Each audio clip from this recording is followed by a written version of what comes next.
Please. एक और question आया है कि ये जिनके मतलब कि जो भी कुछ सर्जिकल ऑपरेशन हो गए किसी बच्चों के, उनकी लाइफ एक्सपेक्टेंसी कितनी हो सकती है? हाँ, मतलब कि क्या मतलब कितने कितने परसेंट चांसेस रहते हैं उनके ठीक होने के या उनके पूरी जिंदगी जीने के? तो इस तरह का कोई कुछ डेटा है या कुछ आप लोग के पास? Over to doctor Ravi. देखिए, ये डिपेंड करेगा कि हमने किस रीजन के लिए सर्जरी किया है। तो यदि जो शंट लीजन्स हैं जिनमें पीडीए, एएसडी और बीएसडी, इनके लिए अगर हमने सही टाइम पे सर्जरी करी है और ये शंट पूरे बंद हो गए हैं, तो such children will have life expectancy as good as a normal population. सिवाय इसके कि उनके चेस्ट पे एक स्कार होगा, इसके अलावा उनकी फिजिकल कैपेसिटी में, उनकी इंटेलेक्चुअल एबिलिटीज में और उनकी लाइफ एक्सपेक्टेंसी में कहीं से कोई कमी आने वाली नहीं है। लेकिन फिर भी हम उनको ये एडवाइस करते हैं कि जरूर शुरुआत के सालों में हर साल एक चेकअप और 5 साल के बाद हर 2 साल में एक बार चेकअप कराते रहना चाहिए, जिसमें कि खाली एक इको और ईसीजी करने की जरूरत पड़ती है। लेकिन life expectancy of such children is almost normal, equal to the any other person who is not having any heart problem. इसके बाद हम जब थोड़ी मॉडरेट डिग्री की जो कंजेनिटल हार्ट डिजीज कहलाती हैं, जिसमें कि टेट्रालॉजी ऑफ फेलो जो कि एक ब्लू बेबी सिंड्रोम है, वो कॉमन है और उससे रिलेटेड जो प्रॉब्लम्स होती हैं, उनके अंदर सर्जरी के बाद life expectancy is almost normal, but we can not say that it will be normal because उनमें इस बात की संभावना रहती है कि उनको आगे चल के लॉन्ग टर्म में भी कोई ना कोई प्रॉब्लम आ सकती है, जिसमें कि हार्ट रिदम प्रॉब्लम्स आने की संभावना होती है। और दूसरा कि सर्जरी से रिलेटेड, जैसे कि जो हम लोगों ने जो लंग के रास्ते में जो ब्लॉकेज थी उसको निकाला था, उससे रिलेटेड प्रॉब्लम्स दोबारा हो सकती है। या तो वो ब्लॉकेज दोबारा डेवलप हो सकती है या फिर वहां से जो बाल लीकेज हो जाती है उससे रिलेटेड प्रॉब्लम्स हो सकती है। तो ऐसे बच्चों में ये संभावना है कि वो लाइक 50 साल की उम्र तक आराम से जी सकेंगे, उनकी अच्छी फिजिकल कैपेसिटी होगी, लेकिन उनको हर साल चेकअप कराते रहना चाहिए। और हम ये फॉर श्योर नहीं कह सकते कि इन बच्चों को आगे चल के कोई भी प्रॉब्लम नहीं, इनमें प्रॉब्लम होने की संभावना हो सकती है। And then we come to severe congenital heart diseases, जिसमें कि हमको मल्टी स्टेज ट्रीटमेंट करना पड़ता है, जिसमें कि हमको बाहर से कोई कॉन्डुइट लगाना पड़ता है, जिसमें कि एक पल्मोनरी वाल्व बना ही नहीं था। ऐसे बच्चों को कई स्टेज पे लाइक कई बार सर्जरी की जरूरत पड़ती है, and every time the surgery carries a risk which could be up to 2 to 5%। और ऐसे बच्चों में हमको ये बताना पड़ता है पेरेंट्स को कि भाई ये बच्चे की लाइफ पूरी तरीके से नॉर्मल नहीं हो पाएगी। कुछ बच्चों में इनको हमेशा कोई ना कोई लिमिटेशन रहेगी और इनमें आगे चल के चाहे इंटरवेंशन ट्रीटमेंट हो, चाहे मेडिकल ट्रीटमेंट हो या सर्जिकल ट्रीटमेंट हो, उसकी संभावना से इनकार नहीं किया जा सकता। तो इट डिपेंड्स ऑन किस तरह की बीमारी से हम शुरू कर रहे हैं और उसके प्रोग्नोसिस और उसके इम्प्लिकेशंस उसके हिसाब से पेरेंट्स को एक्सप्लेन किया जाए। और ये भी इम्पोर्टेंट होगा कि जितना अर्ली इंटरवेंशन हो उतना केस कॉम्प्लिकेशन ना हो और अच्छे से हम उसके रिजल्ट्स निकाल सकें। और हम किस उम्र पे पहला ट्रीटमेंट शुरू कर रहे हैं, ये भी बहुत इम्पोर्टेंट है। अगर वो सही समय पे हो जाता है ट्रीटमेंट, तो आगे चल के प्रोग्नोसिस अच्छी रहती है। यदि हम डिलेड उसका वो करते हैं, जैसे बीएसडी के बच्चे को हम 5-6 साल की उम्र पे करते हैं, तो आगे चल के उसके लंग में प्रॉब्लम होने की संभावना बनी रहेगी। ओके, वाइस वर्सा ये भी होता होगा कि हार्ट प्रॉब्लम से बच्चा खुद ही सफर कर रहा है या सर्जरी हो रही है, उसके साथ साथ में किसी तरह की और डिजीजेस या कोई और इलनेस भी डेवलप हो जाए, और डिजीजेस डेवलप हो जाए। हाँ, क्या जिसको कहा जाए कि मेडिकेशन के बाय प्रोडक्ट्स हैं या ऐसा कुछ? हाँ, मतलब जैसे अगर हम लोग कुछ डिजीज को छोड़ देंगे तो लंग्स का प्रेशर बढ़ जाता है, तो that becomes an additional problem. कभी-कभी क्या होता है कि जो बीएसडी वाले बच्चे में अगर सही समय से ऑपरेशन नहीं किया तो उसमें एओर्टिक वाल्व में लीकेज शुरू हो जाती है। तो जो एक बीमारी से शुरू हुए थे उसमें 2 अलग-अलग बीमारियां हो जाती हैं और कभी-कभी एओर्टिक वाल्व को रिपेयर करना पड़ता है या फिर कभी-कभी उसको चेंज करना पड़ता है आगे चल के। तो इस तरह की प्रॉब्लम्स हो सकती है कि यदि आप किसी को सही समय पे ना ट्रीट करें तो उससे related secondary problems may develop which were not there at the time of birth. और दूसरी बात ये भी हमेशा याद रखनी चाहिए कि जब एक कंजेनिटल हार्ट डिजीज हो रही है तो उसके साथ एसोसिएटेड और congenital diseases in other parts of the body can be present, जिसमें कि किडनी की डिजीजेस हैं, स्पाइन की डिजीजेस हैं या गट से रिलेटेड फिनोमिना है, तो ये भी हमको कम से कम रूल आउट करना चाहिए, क्योंकि कई बार सिंड्रोम एसोसिएटेड होते हैं जिसमें कि heart disease is only one part of the syndrome, और उस बच्चे को और भी अदर स्केलेटल प्रॉब्लम हो सकती हैं, तो और भी चीजों को देखना पड़ेगा। क्या इन बच्चों की इम्यूनिटी वीक होती है? नॉट नेसेसरली, इम्यूनिटी वीक नहीं होती है, but because of the effect of heart disease they tend to get into infection, because तो उनके लंग्स कंजेशन हो जाता है, इसकी वजह से इन्फेक्शन होता है। बट ऐसा कोई जरूरी नहीं है कि इम्यूनिटी इनकी कम हो, इम्यूनिटी तो ठीक ही होती है। ओके, एक क्वेश्चन ओपन फोरम के साथ है, जस्ट अ मिनट राजीव, कि जो डाउन सिंड्रोम के बच्चे होते हैं उनमें ये कहा जाता है कि जितने बच्चे हैं उनमें 50% बच्चों को हार्ट डिजीजेस होती हैं, क्या ये है सच?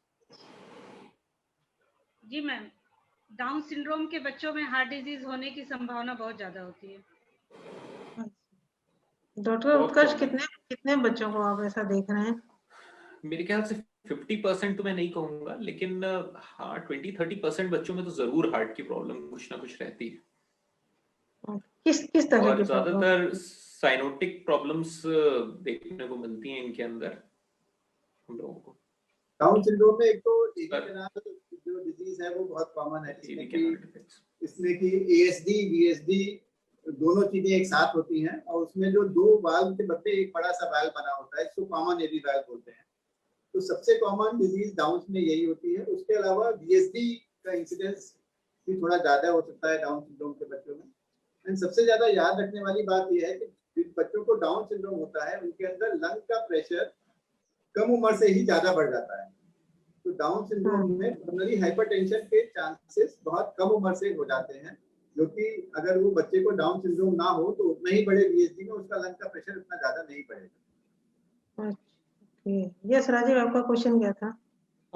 किसी ने अभी एफबी में पूछा है, when the child gets married after undergoing the surgery for congenital heart diseases, what are the chances that his or her child of getting a congenital heart problem? देखिए, ये हिस्ट्री अगर किसी पेरेंट में congenital heart disease है और उसका operation हुआ है, तो definitely there is a higher incidence of developing a congenital heart disease in the child। इस बात से कोई इनकार नहीं कर सकता। इसीलिए जैसे कि मैडम कह रही थी कि जो है जो हाई रिस्क प्रेगनेंसीज होती हैं, इनमें जरूरी है कि ये फीटल अल्ट्रासाउंड या फीटल एको करके देखा जाए। And this is one of the histories which is important, कि जिसमें इस बच्चे में congenital हार्ट डिजीज होने की संभावना ज्यादा है, और उसका फीटल एको जरूर करके देखें। मैडम, डॉक्टर अंजू, आप इस बारे में बता सकती हैं? What sir? If the one of the parents is either mother or father is having congenital heart problem and she has operated, their chances of their further children is having same disease is 50%, sir. 50. What about the siblings? बच्चे भी heart problem से हो सकते हैं 50%। और ये भी मतलब ऐसा कुछ 100% क्राइटेरिया नहीं है कि पेरेंट्स को है तो बच्चे को हो रही है, या पेरेंट्स से बच्चे को, 50%, पर संभावनाएं ज्यादा है। कि और कौन-कौन से ऐसे रीजन हो सकते हैं डॉक्टर रवि कि बच्चा इस तरह की समस्या लेके पैदा हो? मतलब पेरेंट्स को ये प्रॉब्लम नहीं है तब भी? हाँ, नहीं, most of the congenital heart disease में actually there is no reason found in the parents or in any other environment where we can say कि इसकी वजह से ऐसा हो गया। तो इसीलिए हम इसको बोलते हैं कि ये डेवलपमेंटल एनोमली है which occurs during the, because development of the heart is a very complex procedure, और उसमें कहीं पे भी एक कोई छोटी मोटी गलती हो जाती है तो उसे वो बड़ा रूप निकल के आता है। तो most of the times there is no known reason in these children, लेकिन कुछ रिस्क फैक्टर्स बताए गए हैं जिसमें कि पेरेंट्स के अंदर अगर मान लीजिए हार्ट डिजीज है, दूसरा कंसैंग्यूनस मैरिजेज जिसमें कि जो नजदीकी रिश्तेदारों में शादियां हो जाती हैं, फर्स्ट डिग्री या सेकेंड डिग्री कजिन्स में शादियां हो जाती हैं, तो उनमें डेफिनेटली डाउन सिंड्रोम का इंसिडेंस और congenital हार्ट डिजीज का इंसिडेंस ज्यादा पाया जाता है। इसके अलावा जैसा कि डॉक्टर अंजू ने पहले बताया था कि जो इन्फेक्शंस होते हैं, कुछ वायरल इन्फेक्शंस ऐसे हैं जो कि अगर प्रेगनेंसी के दौरान होते हैं तो definitely the child will have an effect, उसमें congenital हार्ट डिजीज होने के इंसिडेंस रहते हैं। कुछ मदर्स जो कि स्मोकिंग करती हैं या ड्रग्स लेती हैं, उनमें डेफिनेटली ये पाया गया है कि कंजेनिटल हार्ट डिजीज का इंसिडेंस ज्यादा हो सकता है। और कुछ दवाइयां ऐसी हैं, जैसे कि जब हम लोग वायल रिप्लेसमेंट करते हैं तो एक वॉरफेरिन नाम की दवा देते हैं, जो कि एक ब्लड थिनर मेडिसिन है, और वो वॉरफेरिन का इफेक्ट अगर वो इनिशियल 3 मंथ्स में बंद नहीं करी गई प्रेगनेंसी के अंदर, तो that can also have a reason to have develop a congenital heart disease.